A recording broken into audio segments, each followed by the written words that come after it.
Sir ప్రక్రియపై భువనగిరి చామల కిరణ్ కుమార్ రెడ్డి కీలక వ్యాఖ్యలు చేశారు. సర్పై అప్రమత్తంగా ఉండాలని పిలుపునిచ్చారు. బీహార్లో 76 లక్షల ఓట్లను తొలగించారన్నారు. తెలంగాణలోనూ అదే జరగబోతుందన్నారు. బీఎల్ఏలు అప్రమత్తంగా ఉండాలన్నారు. ఇప్పటికే అన్ని పోలింగ్ బూతుల్లో బీఎల్ఏలను నియమించామన్నారు. సర్ను సీరియస్ గా తీసుకోవాలని చెప్పారు. అదేవిధంగా కేరళలో కార్యకర్తలు అప్రమత్తంగా ఉండడం వల్ల కేరళలో మనం కాపాడుకోగలిగినాం. కాంగ్రెస్ పార్టీ కూటమి ఏదైతుందో ఇప్పుడు తెలంగాణలో కూడా అదే జరగబోతుంది. నేను 2 నిమిషాలలో మీకు చెప్తా.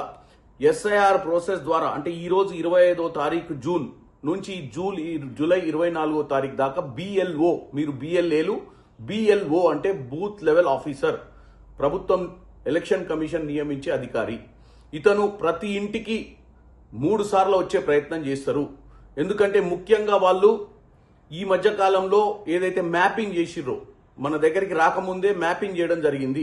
2002 ఓటర్ లిస్టు, 2025 ఓటర్ లిస్టులను తీసుకొని ఈ సవరణ చేస్తుర్రు.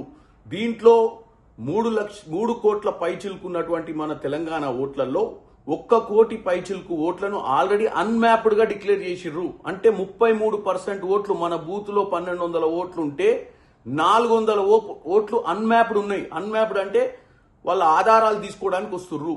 ఒకవేళ మనం అప్రమత్తంగా లేకుండా ఈ బిఎల్ఓ ఏజెంట్లు మన బూత్కు వచ్చినప్పుడు మనం ఎమ్మటి లేకపోతే మన బిఎల్ఏ ఏజెంటు ఈ యొక్క 33% ఓట్లు డిలీట్ అయ్యే అవకాశం ఉంది. దీంట్లో మనకు దగ్గర వాళ్ళు, మన చుట్టాలు, మనకు తెలిసిన